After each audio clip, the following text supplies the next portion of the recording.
नमस्कार, स्वागत आहे तुमचं लोकशिवाय मराठीमध्ये। पुणे रेल्वे स्थानकाच्या नाव बदलण्यात यावं यावरून आता चांगलाच राजकीय वाद जो आहे तो पेटलेला आहे। आपण जर पाहिलं तर खासदार मेधा कुलकर्णी यांच्याकडून मागणी केली जाते की थोरले बाजीराव पेशवे यांचं नाव या रेल्वे स्थानकाला देण्यात यावं आणि सर्व स्तरातून आता राजकीय वाद जे आहे ते पेटलेले आहे। प्रत्येकजण आपापली भूमिका जो आहे तो मांडतोय। अशीच काहीशी भूमिका पुण्यातील ठाकरे गटाकडून पुण्यातील काही ठिकाणी बॅनर लावलेले आहेत, मात्र त्यांच्याच विभाग प्रमुखांकडून हे बॅनर जे आहेत ते आज फाडण्यात आलेले आहेत। नेमकं काय कारण आहे दादा, हे बॅनर लावले होते आणि ते फाडलेत तुम्ही? पुणे एक विद्येचं माहेरघर आहे आणि सांस्कृतिक आहे। पुणे स्टेशनला जे नाव देतं ते त्याला आमचा विरोध आहे। त्या व्यक्तीचं नाव द्यायचं आणि कुठेतरी द्वेष निर्माण करायचा। तुम्हाला एवढंच वाटतं तर शनिवारवाडा ज्या पेशव्यांच्या नावाने ओळखला जातो त्याची डेव्हलपमेंट करा तुम्ही। आणि आमचा एक उत्साही कार्यकर्ता त्यांनी बुधवारपेठचं नाव मस्तानी करा असं दिलं। ते कोण काय बोलतो त्याला आपण कुठल्या पद्धतीने विरोध करायचा हे सुद्धा कळत नाही।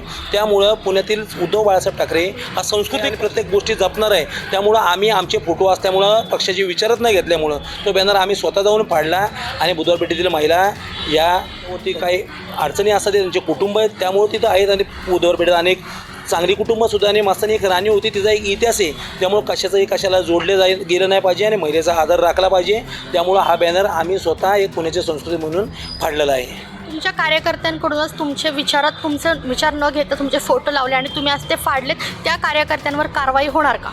त्या कार्यकर्त्यांवर 100% कारवाई होणार, कारण उत्साह हा मर्यादित असला पाहिजे, तो आपल्या घरापुरता असला पाहिजे। हा एखाद्या मुंडव्याच्या तिकडचा एक छोटासा उपविभाग प्रमुख आहे। ते शहरामध्ये जे फोटो लावलेले ते शहरातील विभाग प्रमुखांना विचारात घेतलं नाही, शहर प्रमुखांना विचारात घेतलं नाही। पक्षाची भूमिका त्याला नवीन माहीत नाही, तर तो नौका आहे, त्याला अजून पक्षाची धोरणं माहीत नाही। त्यामुळे पक्षाकडून त्याच्यावरती योग्य ती कारवाई होईनच। पण आम्हाला जे योग्य वाटलं, जे पुण्याची संस्कृती बिघडली नाही पाहिजे, त्यामुळे आम्ही महिलेचा आधार म्हणून हे केलं। पण मेघाताईला एक हात जोडून विनंती आहे, तुमच्या कुलकर्णी नावाच्या ऐवजी फडणवीस, महाजन किंवा खर्डेकर असं काही जोडलं तर तुम्हाला चालेल का? तर नाही चालणार। त्यामुळं पुण्याच्या नावं बदण्याचा घाट घालू नका। जे थोर पुरुषांची जी पुण्याची जी इतिहास आहे तो तसाच राहू द्या। आमच्या पुणेकरांना तो सुंदर वाटतो, तुम्ही काहीतरी वेगळा तुमच्या स्वार्थाच्या राजकारणासाठी आणू नका, एवढंच सांगणं आहे आमचं। नक्कीच आपण जर पाहिलं तर विभाग प्रमुख सूरज लोखंडे यांच्याकडून स्पष्टपणे सांगण्यात येते ज्या कार्यकर्त्यांकडून हे बॅनर लावले त्यांच्यावर योग्य ती कारवाई होणार। मात्र शहर प्रमुखांचा सुद्धा या बॅनरवर फोटो आहे, कोणत्याही विचारात न घेता